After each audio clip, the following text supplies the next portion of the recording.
Well, it has certainly been a while, but that's because I wanted to let stuff sort of sink in a little bit here with the PlayStation 4 and Xbox Series X. Now, these consoles are coming very quickly, just even with the whole COVID-19 world being in lockdown kind of thing, they're still coming. And I just decided just to wait till both systems had their events. Let's just see what's coming, and then make my own decisions there. Now, as a lot of people know, I have been, well, I started as a Nintendo fan, but then I transitioned into a PlayStation fan, and that's sort of where I've stayed. But I have ventured into to Xbox territory. There are some games over there that I love, like Gears of War 2 I enjoyed. I love the Forza games, even though they do kind of lean into microtransactions fairly heavily now, more so with the motorsports than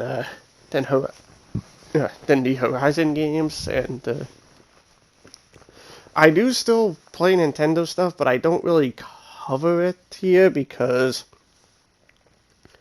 there's just a lot of stuff that Nintendo has policy-wise I don't really agree with, and they will take down videos quite a lot. But I'm not going to talk about all that. I'm going to be talking about my opinions when it comes to the PlayStation 5 and the Xbox Series X. Now, there was a lot of games that I have interest in, like the new Ratchet and Clank looks amazing. A new Spider-Man game. I've loved the PS4 Spider-Man game made by Insomniac, and to get another title for it's that one is going to be probably the big one at launch. But a lot of people were very disappointed in the announcement of Grand Theft Auto 5 again, which here's the thing, Rockstar's going to keep pumping out GTA 5 till it stops making the money. And I know a lot of people will say, oh, Grand Theft Auto 6. Personally, I'd love to see a Bully 2 or a new Midnight Club before Grand Theft Auto 6. But I don't think we'll be seeing those, unfortunately.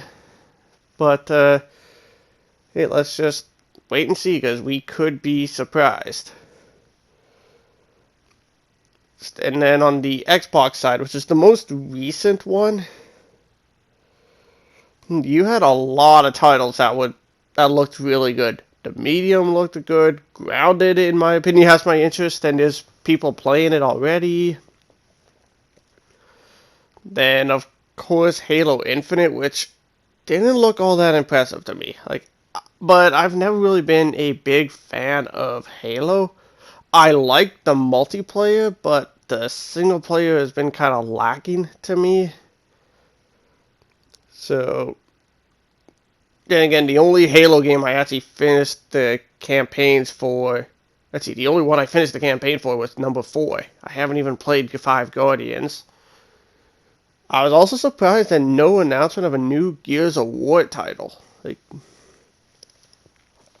It's, like 5 is, I haven't played yet. I've been playing a little bit of 4, and I do enjoy it. But there just wasn't really too much on like their previous IPs, like from the Xbox side, which was good. And then on the Sony side, we saw, like I said, the return of Ratchet and Clank, which that is pretty cool. But I'd personally love to see a return of Jak and Daxter. I mean, we haven't seen the last game that Jak and Daxter in was PlayStation Move Heroes. From what I've heard, is like a Mario Party version with Mario Party clone with PlayStation characters, but I haven't played it, so I can't say. And I just want to see them come back. But again, right now, Naughty Dog is on its depression spree with Last of Us Part 2. I'm sure that's going to be getting the PlayStation 5 release. But anyway, that's about all I've really got to sum up on, because I don't really remember the PlayStation event too much. Like, other than Grand Theft Auto 5, a new Spider-Man and Ratchet and Clank. Oh yeah, a new Gran Turismo.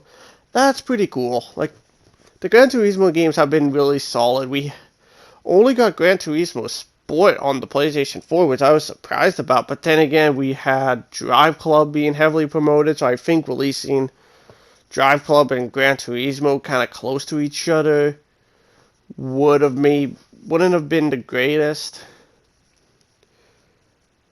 Then of course there was the PSVR, which I was surprised to not hear of like any sort of like VR stuff headed to PlayStation 5. Like, it's more powerful hardware, but we'll probably hear that maybe later down the line, as well as we've been hearing stuff with backwards compatibility on there. And then of course with the X series, the Game Pass being the big selling point there. Like, that's the main reason I'm interested in getting the Series X first, because all the games that they announced and all the exclusives are coming to Game Pass. So if you're paying for Game Pass, you're getting those games, and that I feel has been kind of tipping the favor into Microsoft's side,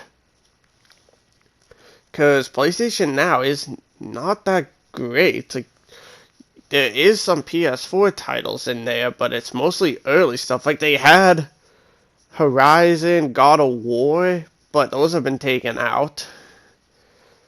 Like, they've got some good PS4 titles in there, but it's mostly PS3 games. And most of it is the stuff that people don't really care too much about. Or there's been a re-release for it on the PS4 and Xbox One. But, yeah. Do I have a favorite console going into this? I'm leaning towards the Series X, but, who knows? But thanks for listening. I will see you guys on the next video.